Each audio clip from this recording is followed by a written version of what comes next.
How are you, कैसे हैं आप लोग? आई होप आप लोग बहुत अच्छे होंगे और अच्छे से तैयारी कर रहे होंगे। तो आज हम क्लास 12th का वेक्टर अलजेब्रा का चार सबसे इम्पोर्टेंट टॉपिक लेकर आए हैं।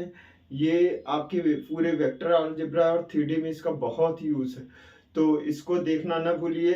तो चलिए आइए हम स्टार्ट करते हैं। पहला टॉपिक हम करेंगे स्केलर कंपोनेंट ऑफ वेक्टर। किसी वेक्टर का स्केलर कंपोनेंट क्या होता है, उसके बाद बात करेंगे डायरेक्शन रेशियो, उसके बाद करेंगे यूनिट वेक्टर, उसके बाद करेंगे कोलिनियर वेक्टर, और लास्ट में हम बात करेंगे डायरेक्शन कोसाइन। देखिए सबसे पहले हम बात करते हैं स्केलर कंपोनेंट ऑफ वेक्टर। कोई वेक्टर का स्केलर कंपोनेंट क्या होता है। देखिए तो लेट एक एग्जांपल लेते हैं। जैसे लेट वेक्टर ए है हमारा 2i cap plus 3j cap plus 4k cap. ये एक वेक्टर है 2i cap plus 3j cap. आपको पता है वेक्टर क्या होता है? वेक्टर एक ऐसी क्वांटिटी होती है जिसमें मैग्नीट्यूड और डायरेक्शन दोनों होता है।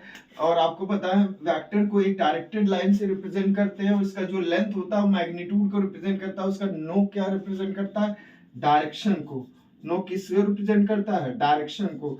और लेंथ ऑफ वेक्टर किसको रिप्रेजेंट करता है?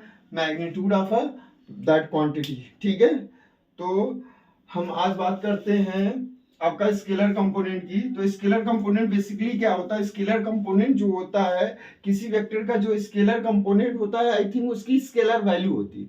ठीक है, स्केलर वैल्यू। जैसे आई का आई यहाँ स्केलर वैल्यू क्या है? 2 3 4।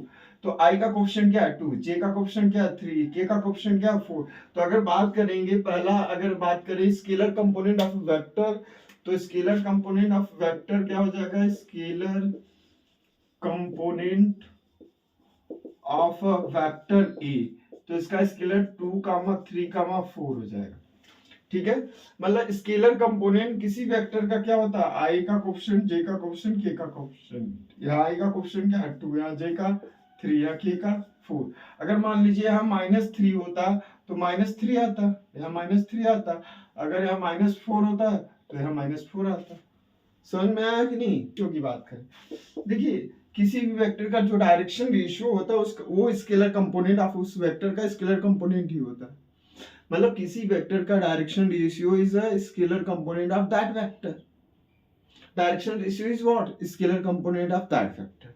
तो अगर बात करें इसके डायरेक्शन रेशियो ऑफ वेक्टर ए, जब ए के वेक्टर के डायरेक्शन रेशियो की बात करें तो वही scalar component 2, 1, -1, 4। This is the direction ratio of vector A.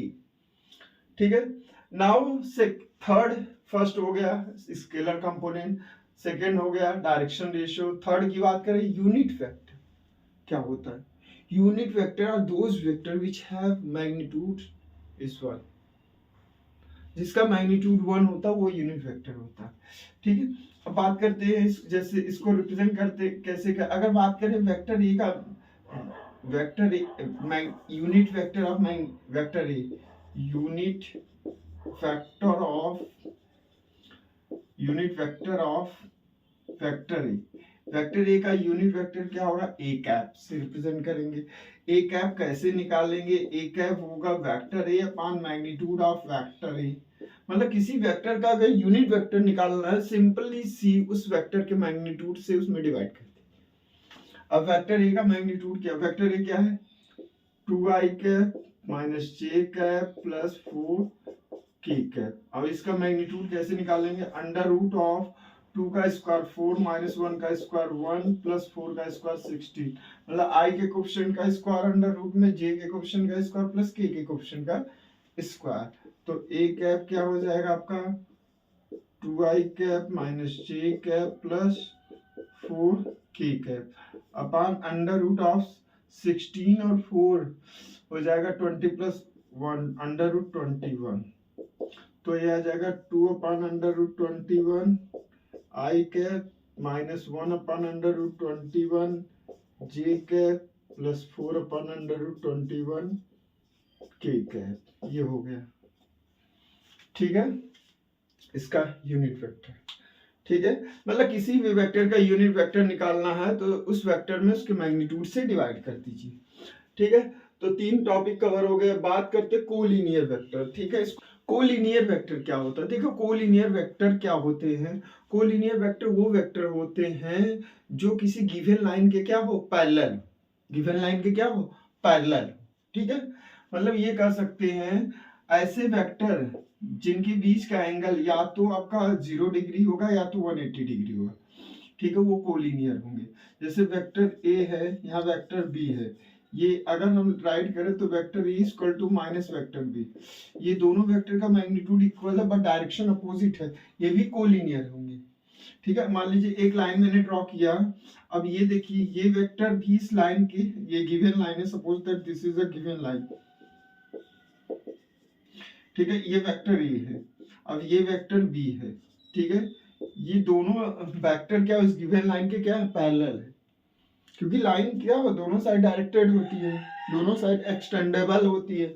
तो ये कोई भी वेक्टर क्या होता है, अगर मान लीजिए दो वेक्टर है, वेक्टर ए और वेक्टर बी, ये भी क्या vector A equal to some times, तो मान लीजिए 2 टाइम्स वेक्टर बी है, तो ये भी क्या है, पैरेलल है, ये भी क्या है, पैरेलल है।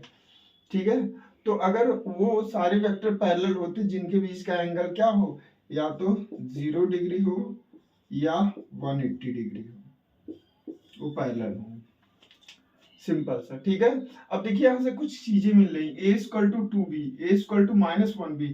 तो अगर बात कर रहे हैं कंडीशन फॉर कोलिनियरिटी, तो आपको पता है a equal to lambda times vector b होता, क्योंकि हो सकता है लैम्डा 1 हो तो a b के इक्वल हो, दो इक्वल वेक्टर भी पैरेलल होते हैं और कोलिनियर होते हैं। ठीक है, और बात करते हैं अगर a लैम्डा की वैल्यू -1 है तो vector a equal to minus vector b, तो वो क्या होंगे, अनइक्वल वेक्टर होंगे, या कह सकते हैं negative vector of a and negative vector of a, b क्या होगा, निगेटिव वेक्टर ऑफ a होगा। ठीक है, मतलब ये कह सकिए लैम्डा कुछ भी हो, लैम्डा क्या है, non zero constant, non zero constant, जो जीरो नहीं है बट कांस्टेंट है, नॉन जीरो कांस्टेंट। मतलब लैम्डा 1 हो सकता है, 2 हो सकता है, -1 हो सकता है, -3 हो सकता है, 4 हो सकता है, कुछ भी हो सकता है, नॉन जीरो जीरो नहीं हो सकता बस। ठीक है, अब ये हो गया कोलिनियर का कॉन्सेप्ट। अब लास्ट में चलते हैं हम लोग,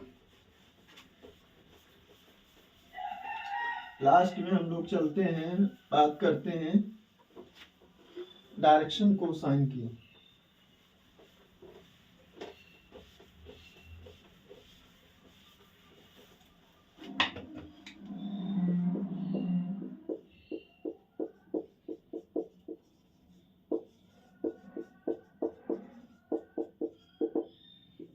डायरेक्शन कोसाइन की, तो डायरेक्शन कोसाइन क्या होता है? देखिए अगर सिंपली सी बात करें तो डायरेक्शन कोसाइन किसी गिवन वेक्टर के यूनिट वेक्टर का स्केलर कंपोनेंट होता है। क्या समझिए कि direction cosine is the scalar component of a unit vector of a given vector. मतलब कोई वेक्टर गिवन है, उसके यूनिट वेक्टर का जो स्केलर कंपोनेंट होगा, that is the direction cosine of that vector. Suppose that let vector A is equal to what, 2i cap plus 3j cap plus 4 minus 4k। अब बात करेंगे, first we talk about the direction ratio. पहले हम बात करें direction ratio of vector A. तो आपको पता है स्केलर कंपोनेंट, इसका स्केलर कंपोनेंट क्या होगा, 2, 3, -4। This is direction ratio of vector A. अगर हम स्केलर कंपोनेंट की बात करेंगे, ये भी यही होगा। अब बात करते हैं डायरेक्शन कोसाइन। हमने बताया कि डायरेक्शन किसी वेक्टर का जो डायरेक्शन कोसाइन होता है उसके यूनिट वेक्टर का स्केलर कंपोनेंट होता है। तो इसका पहले यूनिट वेक्टर निकालते हैं, तो इसका मैग्नीट्यूड क्या होगा, वेक्टर ए का मैग्नीट्यूड आपको पता है 2 का स्क्वायर 4 होगा, 3 का स्क्वायर 9 और यहाँ 16 आएगा, तो ये हो जाएगा 16 4 20, ये √29 हो जाएगा वेक्टर ए का मैग्नीट्यूड। अब बात करते हैं A cap. A cap is what, unit vector of vector A. तो ए कैप हो जाएगा, ए कैप को कैसे निकालते हैं, ए कैप को कैसे निकालते हैं, A cap equal to vector A upon vector A का magnitude. Vector A is what, vector A is 2i cap plus 3j cap minus 4k cap. Upon magnitude of vector A that is 29। इसको separate करके divide कर दें तो 2 upon under root 29 I cap plus 3 upon under root 29 J cap plus minus 4 upon under root 29 K cap. This is a unit vector of vector A. Now what? Now direction DC means direction cosine of vector A. अगर vector A के direction cosine की बात करें, मैंने कहा था vector A की unit vector का स्केलर कंपोनेंट, वेक्टर A का यूनिट वेक्टर क्या है? A cap. A कैप का स्केलर कंपोनेंट क्या है? 2 upon under root 29 3 upon under root 29 और -4 upon under root 29. This is a direction cosine of vector A. देखिए एक और फॉर्मूला है, सपोज दैट आप पढ़े होंगे, अगर मान लीजिए लेट आर इक्वल टू आपका है A I cap plus B J cap plus C K cap. मान लीजिए ए बी सी क्या है? A B C are the direction ratio of given vector. तो इसका अगर डायरेक्शन कोसाइन निकालना है तो उसको जनरली एल एम एन से रिप्रेजेंट करते हैं, एल एम एन से. और जो एल की वैल्यू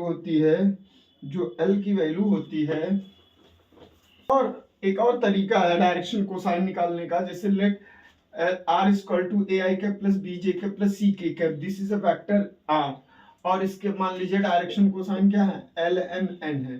तो ए बी सी क्या है? Direction ratio of vector R. तो डायरेक्शन कोसाइन जो एल की वैल्यू निकालते हैं वो A upon under root of A square plus B square plus C square, और एम बराबर होता है M equal to B upon under root of A square plus B square plus C square, N equal to C upon under root of a square plus b square plus c square.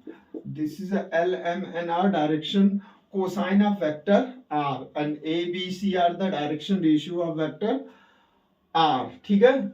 और इसमें एक relation होता है, relation क्या होता है? L square plus M square plus N square is equal to 1. Means we can say that L, M, N को cos alpha, cos beta और cos gamma से भी रिप्रेजेंट करते हैं. तो cos alpha square cos square alpha plus cos square beta plus cos square gamma equal to 1. ये relation बहुत important है. ठीक है. मींस L इक्वल टू क्या होता है? cos alpha. M equal to क्या होता है? cos beta. N equal to क्या होता है? cos gamma. और इसका एक नया रिलेशन होता है कि अगर इसको साइन में कन्वर्ट करेंगे, cos square alpha 1 minus sine square alpha, तो sine square alpha plus sine square beta plus sine square gamma equal to 2 होता है. क्यों? कैसे? साइन कॉस स्क्वायर अल्फा को 1 माइनस साइन स्क्वायर अल्फा लिखेंगे, इस 1 माइनस कॉस स्क्वायर बीटा लिखेंगे, 1 minus sine square gamma लिखेंगे. तो यहाँ हो जाएगा आपका 3 minus cos square alpha plus minus cos square beta minus cos square gamma.